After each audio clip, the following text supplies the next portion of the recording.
Hey guys, what's going on? Troll Pal CHH here today. So, some of my packages from Amazon are coming kind of slow. The irony is, after I made that announcement on my YouTube channel, Tales from the Dark Side and The Naked Gun said they were arriving today. And then Paramount sent me this, and I just got this in. The Deluxe Titanic set, which I'll be doing a video on that tomorrow. Obviously, I have a lot of homework to do on that and watch and go over the stuff that it has. But I said I wanted to bring back 10 horror Blu-rays I want you to own. Now, forgive me, I don't remember which volume this is, but it's in the title. And I've actually got a pretty good stack of movies for you guys today. I try to be pretty, thoughtful about, okay, is this going to get a 4K upscale? Is this something? Blah, blah. So a lot of these are very, very safe to get on Blu-ray if you don't have them, or especially if you're not a 4K person. But we've got a lot of good stuff to go through today, and some of these are kind of deeper cuts. So without further ado, this is no particular order. Let's get started. So guys, the first title I want to talk about, and don't worry, this is region-free, Night of the Living Dead Reanimation. Now, if you don't know what this is, bear with me for just a second. Let me tell you the quickest story on this. In 2006, they did a remake of Night of the Living Dead. Now, I know there was one in 1990, but in 2006, they did another one that starred Sid Haig. And it was not very good. The interesting thing was the director behind that movie in 2012 was able to do a prequel to that movie that you don't really need to see. It's okay. That was actually a lot better. Now, this came out in Blu-ray at the time because, the success of Walking Dead really made a movie like this possible, doing this sort of prequel.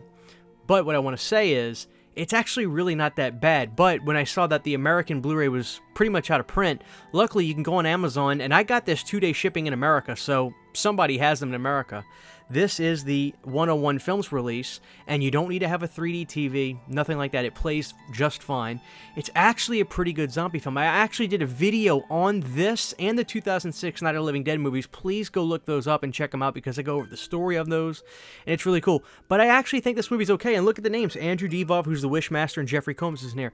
So it's actually a pretty fun little movie that I actually recommend. So actually, how many times am I actually going to say actually? But guys, I actually do like this movie. I like this movie, okay? Jesus Christ. Next up, let's talk about an Italian classic. This is a great gateway Italian film.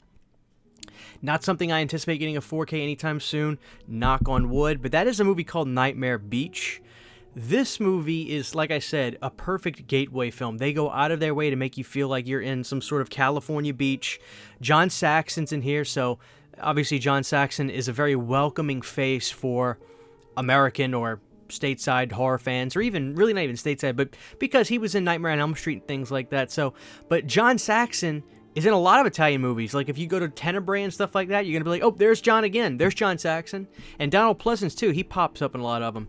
This is a really fun one, a great gateway, entry-level Italian horror movie. What I mean by that is, like I said, they really go out of their way to make you feel like you're watching an American film. It's a great little movie. I really recommend it. This came out from Kino Lorber and Studio Canal. I remember it being a good-looking Blu-ray, but above all, the movie is really fun. Like I said, great gateway one. So Nightmare Beach, guys, definitely go for that one. I highly recommend it. Next up, I thought this was apropos because Eli Roth just had his Thanksgiving movie come out. I want to talk about this release. Like I said, I don't see this be getting a 4K. I just don't. I really, really don't. But I want to talk about his Green Inferno movie. This is the Scream Factory release, and a very interesting title, especially when it came out from Scream Factory. It just seemed very odd, because they weren't doing a whole lot of movies during this era, which was the 2010s, early 2010s, or late 2000s. But it's actually a really good release, and it's a really good movie. I really like it. It's basically an homage to Cannibal Holocaust. Is it as intense? I don't think it is. But it's actually a pretty daring, brutal film that I really enjoy. Eli Roth is somewhat of a polarizing figure, but it seems like for the most part, horror fans seem to say, well, he may not be my favorite, but I enjoy this or I enjoy that. I think Green Inferno is it his best movie? I don't know. Maybe. My nostalgia for Cabin Fever always seems to kick in, but this is a great Scream Factory release. If you haven't grabbed this, I'd certainly recommend picking it up. So there's that. Next up, this is kind of a deeper cut, and I really like this movie. This is actually Scream Factory with their IFC partnership, which they no longer have, by the way. So this is still available. I just checked. You can still get this. As a matter of fact, I saw this Blu-ray with a slipcover at Big Lots. So go to Big Lots after seeing this video. This is a movie called Relic. Now, this came out in 2019 or 2020. This was a good movie. It's part possession, part haunted house. And I really, really like the haunted house elements of Relic. But it's really dark, really gritty, and really suspenseful. It's a great movie that got some notoriety when it came out, but unfortunately, like some of these independent movies do, they come out, they do good, then they fizzle away. I'm here to try to skew a little bit of that. If you're into, a lot of the modern possession type movies, this is one that's just quite frankly a cut above. I would say it's better than a lot of the Conjuring stuff that's out right now. I really would. I really like Relic. So, like I said, this is Scream Factory with their IFC label. 2020 is the date on this when it came out. So, I wouldn't wait on this one, to be honest with you. But like I said, I swear, I saw this at Big Lots with the slipcover for $5. Not because it's a bad movie, just because that's how it is, guys. These titles, some of these IFC titles, they come and then they go. And then people don't know about them enough. So I'm here to try to tell you, this is a really good movie, Relic. I really recommend getting your hands on that. Next up, guys, I have talked about Scream Factory doing more titles during this era, and I really think this was a good step in the right direction, but they haven't really followed up on this. But this is a slasher film from 2008 called The Hills Run Red. And it was pretty good. It's not great. It's very humble. It's shot well. The acting's pretty good, but there's some great setups in here. It's very much like a slasher film from the early 80s, humble, pretty good acting. The effects are good. It's the same exact thing, because during this time in the late 2000s, this was a thing that nobody was really paying for, but it went right into the video stores and got a cult following. And I was happy when they put out The Hills Run Red. I like this movie. It's a fun little slasher film. It's something you'd definitely get enjoyment watching once or twice a year when you binge movies through this era. There's a slew of movies during this time. And Hills Run Red is a great example of one of those movies that has got a cult fan base now. And I really hope Scream Factory follows up on that fan base and gets more movies during this time, because if not, somebody else will, and you guys know they will. But this is a great title. I definitely recommend picking this up. I remember getting this right when it came out, because I rented this at Blockbuster back in high school, and then I enjoyed it. So when I saw that they did this, like, my nostalgia kicked in overload, and so, yeah, it's a good little release. There's a lot of interviews on this, so it's a really fun late 2000s slasher film. Definitely check that out. Shout out to In Search of Darkness, guys, because, I'm no better than anybody. I still have so much to learn. I am no horror connoisseur. I'm no better than anybody. I don't know more than anybody. Well, I mean, I may know a little bit more than some people, but guess what? There's a lot more people that know more than me. So my point is, I'm still learning the same way a lot of you are still learning, maybe watching this video. And there's nothing wrong with that. If you're not learning, you're dying, right? What's the point of life if you can't learn? But my point is, I watched In Search of Darkness, and I saw this movie that I hadn't seen before, and it's a early 80s anthology film with Fred Astaire in it. And I remember bringing this out to my grandma, and she was such a big fan of him that she saw this movie. She told me she saw this movie in the theaters when it came out. This is a movie called Ghost Story.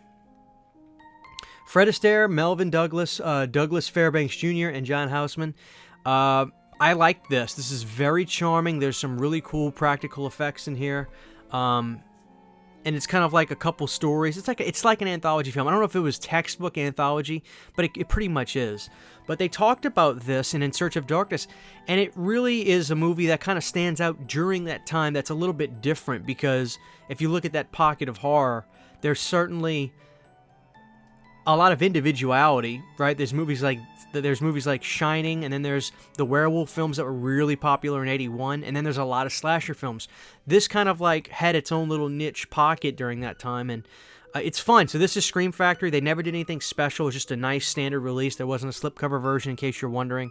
But Ghost Story, I definitely recommend picking this up. I think this is anything that any 80s horror fan would get at least some entertainment out of, I remember somebody jumping out of a window, a really high window in this one, that I saw in the documentary, and that's when I was like, oh, I gotta see this movie. So Ghost Story, guys, yeah. Fred Astaire, that's just pretty cool,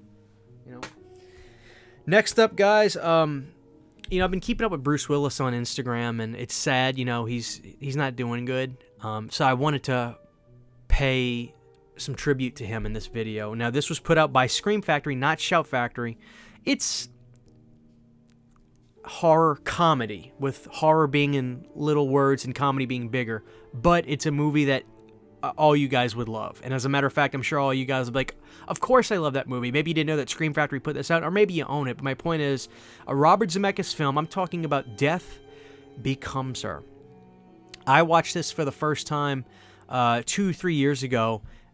Meryl Streep and Goldie Hawn, this is probably my favorite movie with both of them, to be honest with you. And it's such a great movie that Bruce has such great timing, and he's very funny. He can really cross over as good as Arnie could with action and comedy, maybe even a little bit more. I think Bruce had a lot more range in the type of movies he did, more than Sly for sure, but that's not a slight. Sylvester's my hero, but my point is, Death Becomes Her is such a funny, well-rounded horror comedy movie. And the effects, it's weird how sometimes when you look back at these movies during this time, this was 92, I think, it's interesting how a movie like this, somehow the effects look really good. And then you look at stuff that came out 7-8 years later, like, why doesn't that look that great? It's wild to me. But Death Becomes Her is really great. A lot of gothic imagery. They're in like a dark castle, and there really is a scene where Goldie just has a hole in her stomach. But yeah, definitely grab this, guys. I hope Bruce sticks with us for as long as he can. But it's just kind of sad. You know, I think he's pretty much got some sort of rare dementia.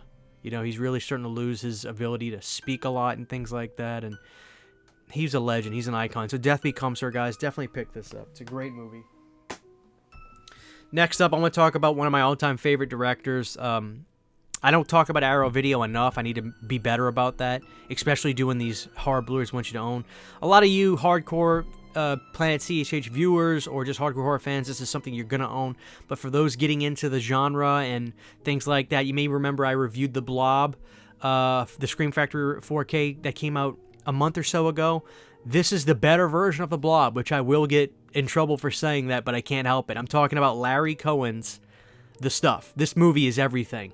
Larry has that style, that he's that maverick kind of filmmaker. He wrote it, he funded it, he directed it. He was an icon. The greatest directors today, like J.J. Abrams and things, they bowed to Larry Cohen.